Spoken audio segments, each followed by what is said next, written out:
So today we'll talk to you about how to prepare your wall before applying silk wallpaper. So what we do, we have two primers that we usually apply on the wall. One primer is white paint, which is undercover. All you have to do is apply one layer of it. What it does to you, it protects your wall from yellow colour to come on the wall. The second primer that we use is SILK PLASTER primer. This helps to apply the material more easier because it has small stones which make silk plaster wallpaper to stick it.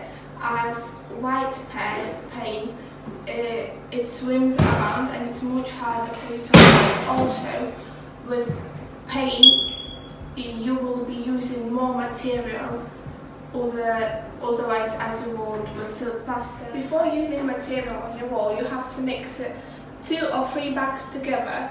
So, because sometimes there are a bit of differences in the colour, so if you will mix all of them together, there won't be no difference.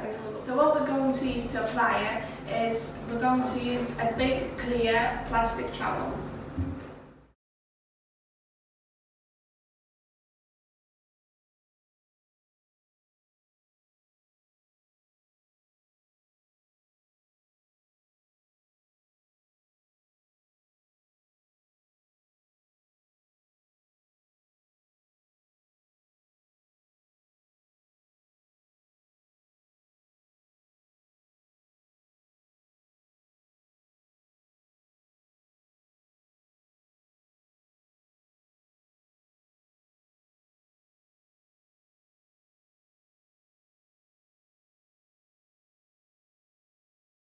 When there's unevenness when you put material on, to help you there comes a small trowel that will cover everything because it's elastic, and when there's uneven something on your wall, it will smoothen everything and make them to go with everything.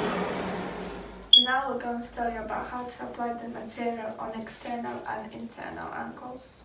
So what we have to do is take a bit of material, scrape out from the angle of the trowel so that material wouldn't be touching the angle. Then what we do, we leave 2-3 milliliters away from the angle and put material on, and we don't press too hard, and then we move downwards.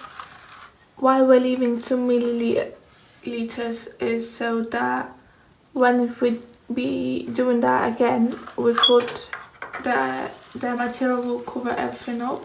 So as we see now, we repeat the same process for a couple of times by going down. Now we're going to the different direction so that all the material goes to the joint and where we left the material not covered, and we repeat that a couple of times.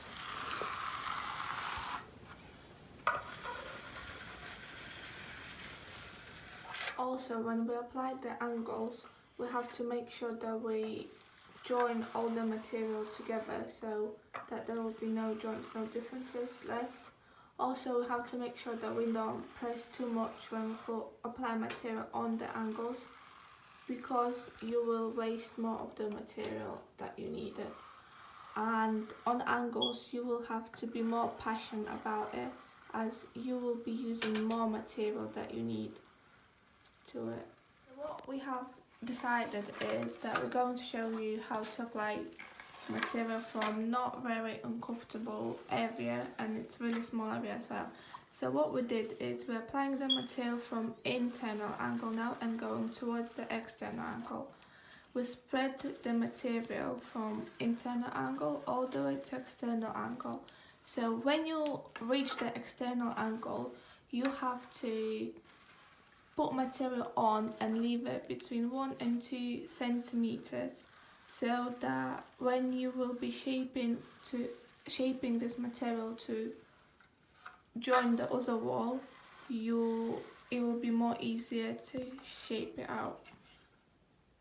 So what we do now, you will see that from one side of the wall we're shaping to other side of the wall.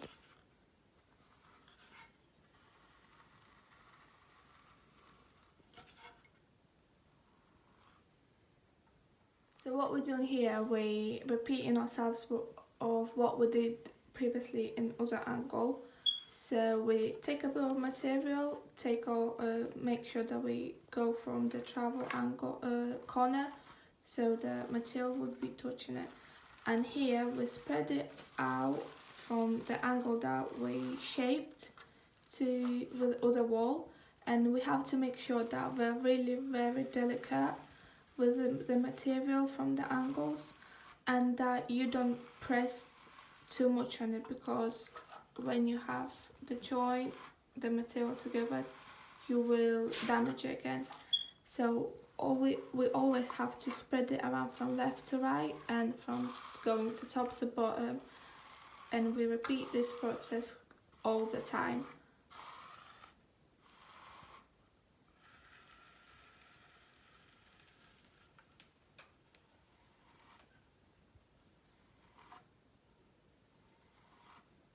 What we have to do if the material goes on other area like a ceiling or somewhere that you don't want to be, all we have to do is spray with the water that area, and we have to take any brush, we have to wet it, but we have to make sure that no water is going from it.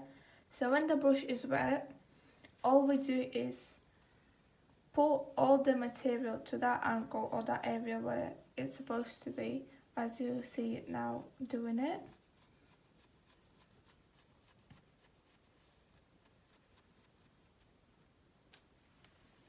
Then what we get a trowel, and we just spread it to the area that is already done, and we just carry on doing what we usually do with the angle, spread it around, and that's it.